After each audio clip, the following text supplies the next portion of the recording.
भूतिया हवेली। किसी समय की बात है, उत्तर भारत के एक छोटे से गांव में एक पुरानी हवेली खड़ी थी।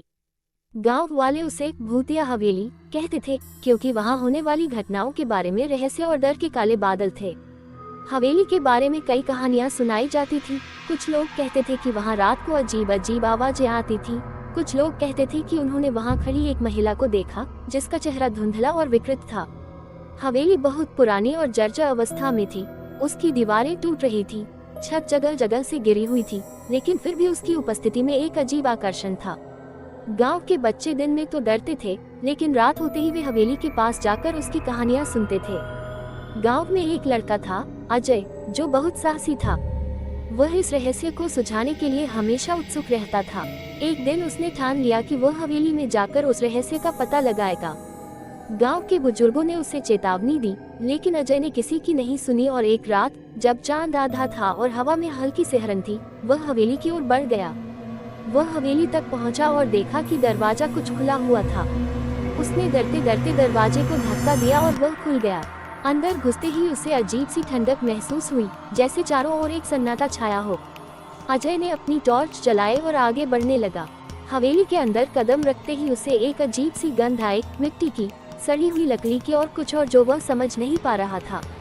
उसकी टॉर्च की रोशनी दीवारों पर पड़ी तो उसने देखा कि दीवारों पर खून से लिखे हुए शब्द थे, यहाँ से कभी मत जाना। अजय की धड़कन तेज हो गई, लेकिन उसने हिम्मत जुटाई और हवेली के अंदर और गहरे तक गया। तभी अचानक उसे महसूस हुआ कि वह अकेला नहीं है, जैसे कोई उसके पीछे पीछे आ रहा हो। उसने पलट कर देखा, लेकिन वहाँ कोई नहीं था।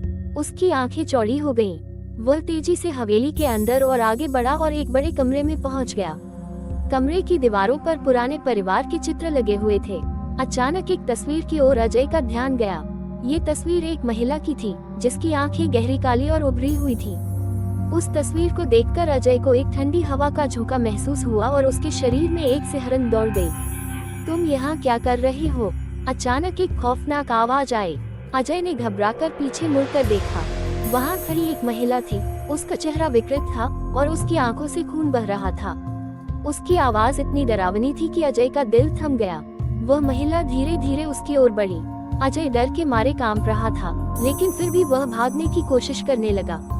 लेकिन जैसे ही उसने कमरे का दरवाजा खोलने की कोशिश की, दरवाजा बंद हो गया और कमरे की रोशनी हल्की हो गई। तुमसे पहले भी कई लोग आए थे, महिला की आवाज आई, लेकिन वे सब वापस नहीं लौटे।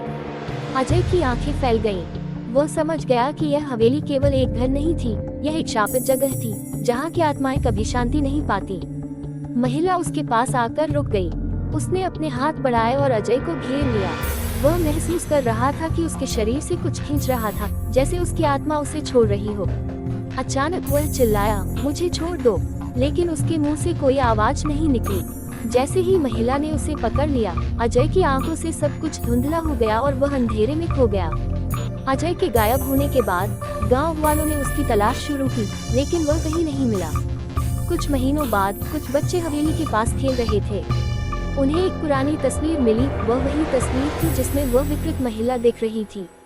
बच्चों ने ध्यान से देखा और इस बार तस्वीर में अजय भी था। तब से यह अफवाह फैल गई कि जो भी हवेली में प्रवेश करता है, वह कभी बाहर नहीं निकलता। हवेली से निकलने वाले लोग सिर्फ उसकी आत्मा बनकर वापस आते हैं और उनका चेहरा वही विकृत रूप ले लेता है, जैसे उस महिला का था। गांव वाले अब हवेली से दूर रहते हैं और केवल रात के अंधेरे में हवेली की छत से कभी कभी एक डरावनी चीख सुनाई देती है।